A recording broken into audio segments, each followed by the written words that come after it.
Assalamualaikum warahmatullahi wabarakatuh. Salam sejahtera.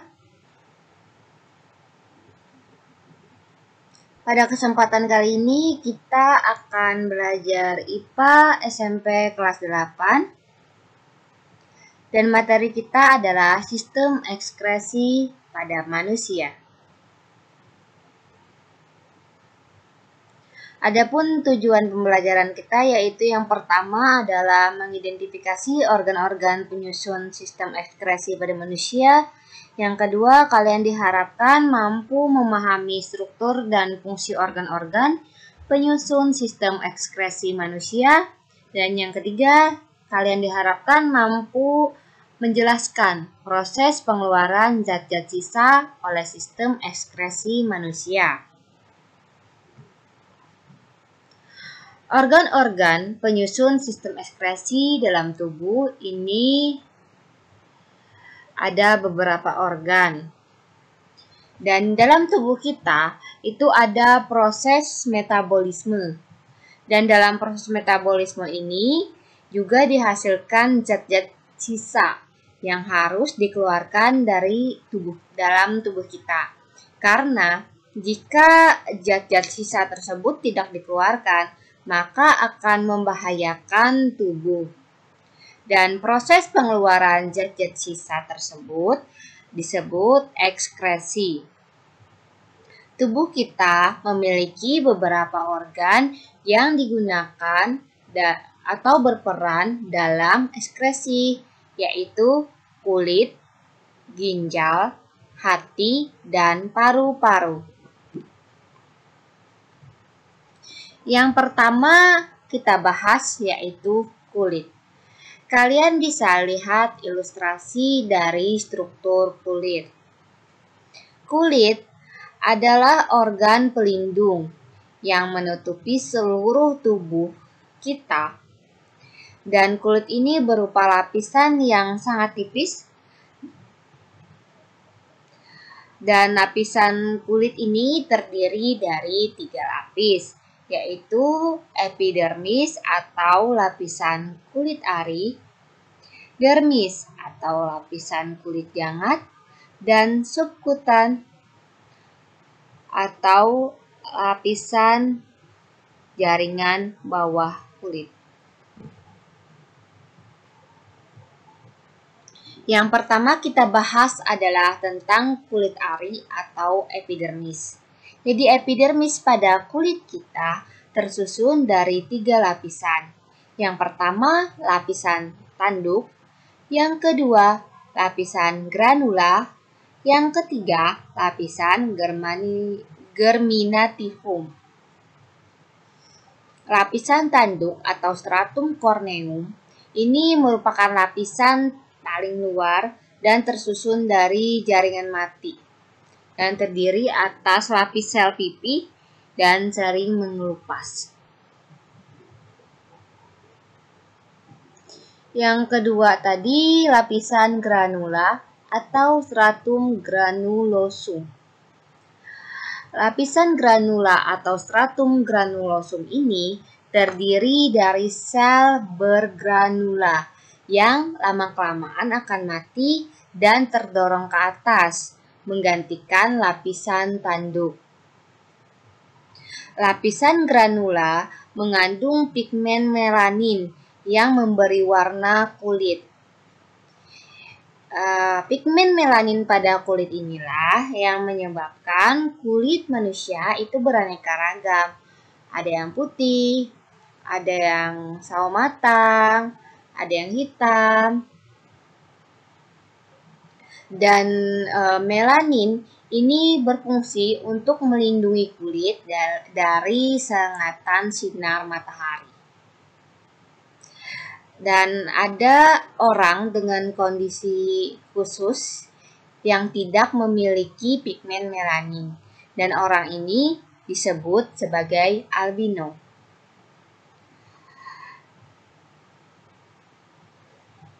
Lapisan ketiga dari kulit ari atau epidermis yaitu stratum germinativum.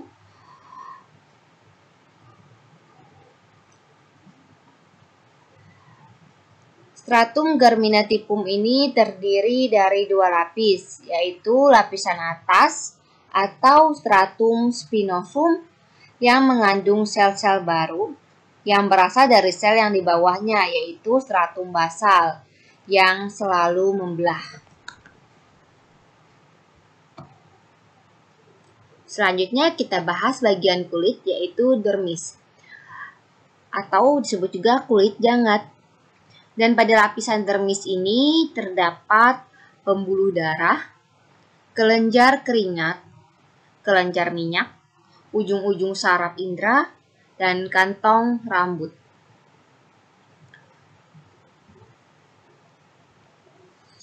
Kelenjar keringat pada kulit yang terdapat pada dermis ini berbentuk pipa berpilin dengan pangkal menggulung, memanjang dari epidermis sampai dermis dan dikelilingi oleh pembuluh darah kapiler.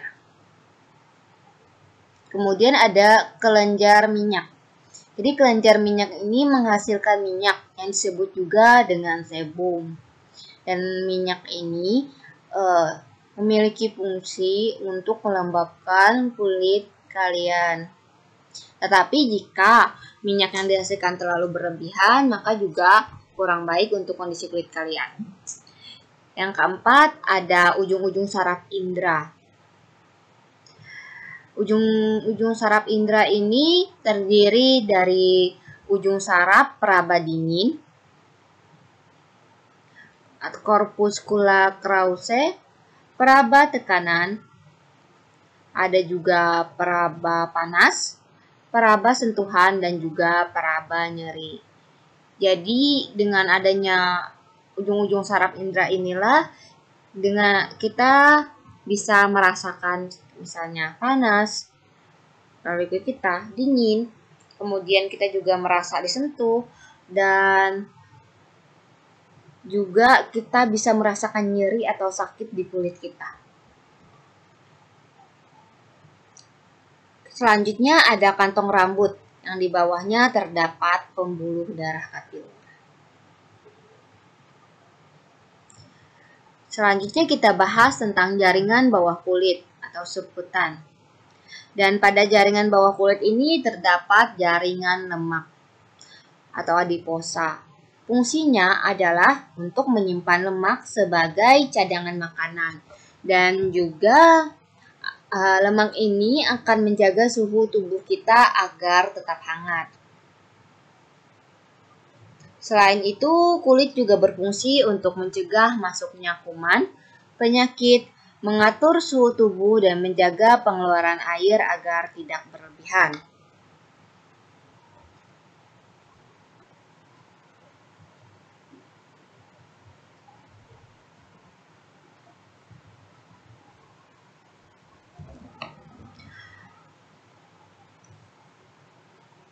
Pada kulit, zat-zat sisa yang dikeluarkan itu berupa keringat,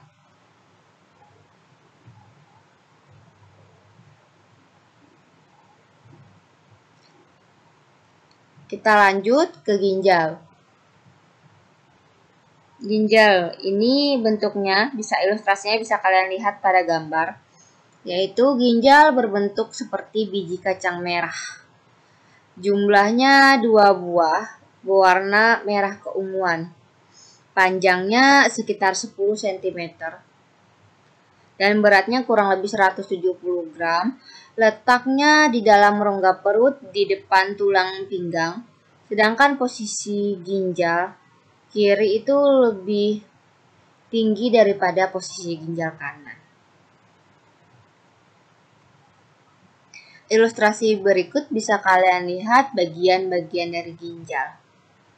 Jadi ginjal ini merupakan organ ekskresi yang mengeluarkan sisa metabolisme berbentuk urin. Kalau kulit tadi mengeluarkan zat sisa berupa keringat. Nah, pada ginjal ini urin yang dikeluarkan itu mengandung air, urea, dan garam-garam mineral. Ginjal tersusun atas kulit ginjal atau korteks, sumsum ginjal atau medula, dan juga rongga ginjal atau pelvis. Pada kulit ginjal terdapat nefron yang jumlahnya kurang lebih 1 juta. Nefron ini berfungsi untuk menyaring darah, dan setiap nefron tersusun dari badan Malfizi dan saluran panjang atau tubulus yang berbelok-belok. Badan Malfizi ini tersusun atas glomerulus. Glomerulus ini merupakan untayan pembuluh darah kapiler yang menjadi tempat darah disaring, dan kapsul Bowman yang mengelilingi glomerulus.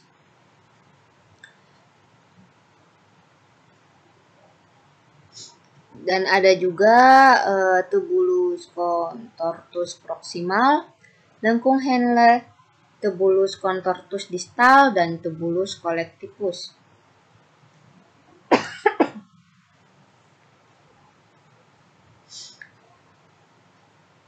Penyaringan darah di dalam ginjal sehingga menghasilkan urin ini meliputi atau terdiri dari beberapa tahap penyaringan, yaitu yang pertama penyaringan atau filtrasi, kemudian penyerapan kembali atau reabsorpsi, dan yang terakhir ada pengumpulan atau augmentasi. Yang pertama penyaringan atau filtrasi.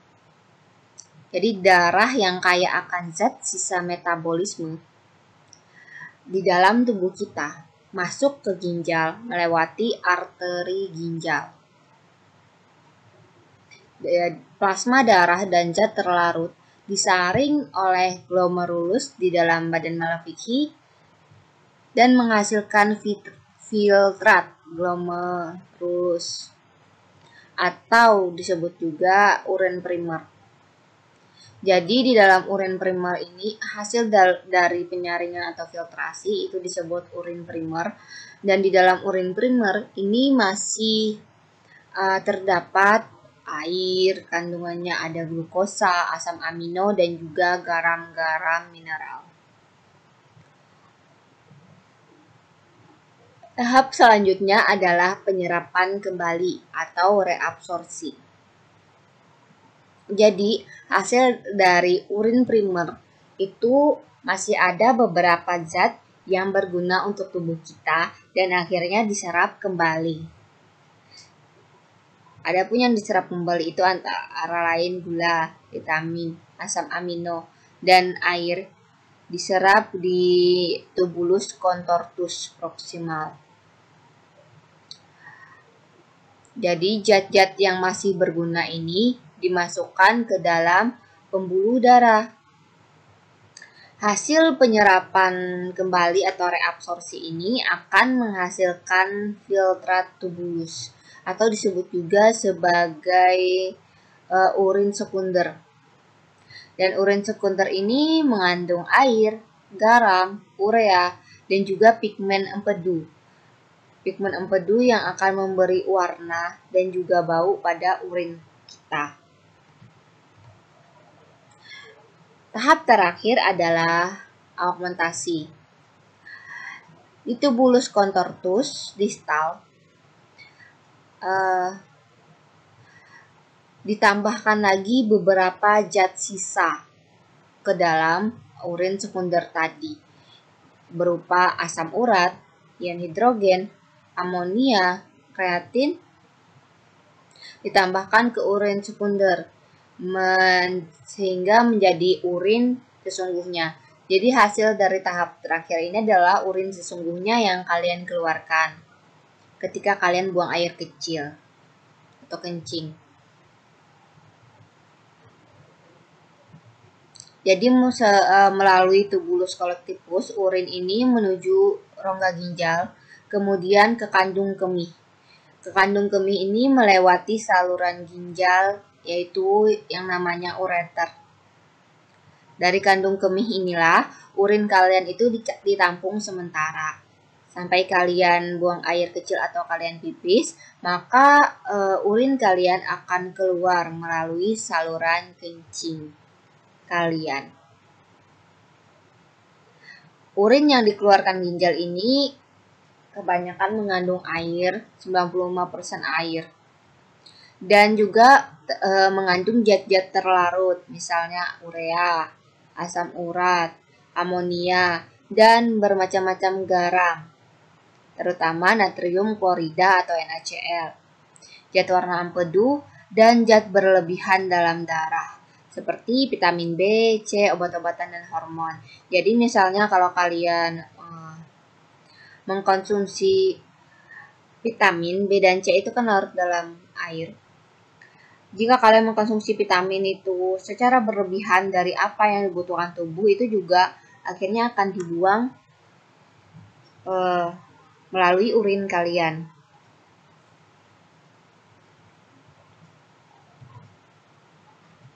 Kita lanjut ke alat atau organ ekskresi dalam tubuh manusia selanjutnya, yaitu hati. Hati ini adalah kelenjar yang terbesar dalam tubuh.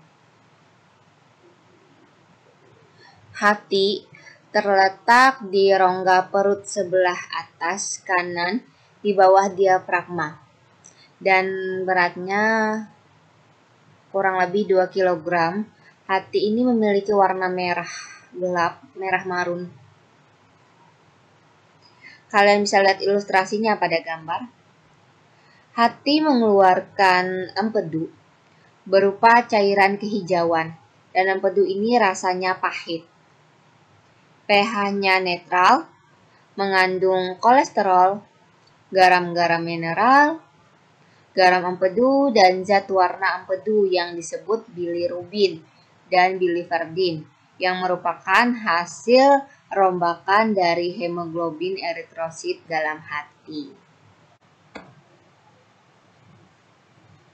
Zat warna empedu oleh bakteri usus dirubah menjadi urobilin berwarna kuning coklat yang akan memberikan warna pada feses dan juga urin. Garam-garam empedu berfungsi untuk mengemulsikan lemak dalam proses pencernaan. Selain berfungsi sebagai alat ekskresi, hati ini juga memiliki fungsi yang sangat penting bagi tubuh kita, yaitu yang pertama, tempat menyimpan gula. Jadi kalau gula di dalam darah kita berlebih, maka akan diubah menjadi glikogen dan disimpan di hati. Kemudian, hati juga berfungsi sebagai tempat pembentukan dan perombakan protein. Hati juga menjadi tempat membongkar sel darah merah atau eritrosit yang sudah rusak dan juga tua. Jadi sel darah merah tersebut dibongkar menjadi zat besi, globin, dan hemin yang kemudian diurai menjadi bilirubin dan juga biliverdin. Yang keempat ada paru-paru.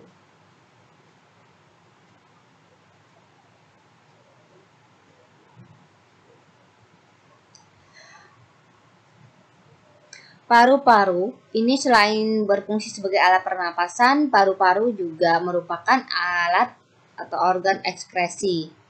Jadi yang dikeluarkan dari paru-paru itu adalah air, uap air, dan karbon dioksida yang merupakan hasil dari pernapasan.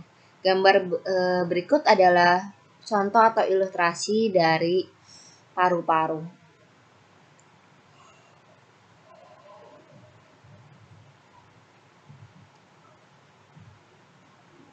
Demikian video pembelajaran kali ini.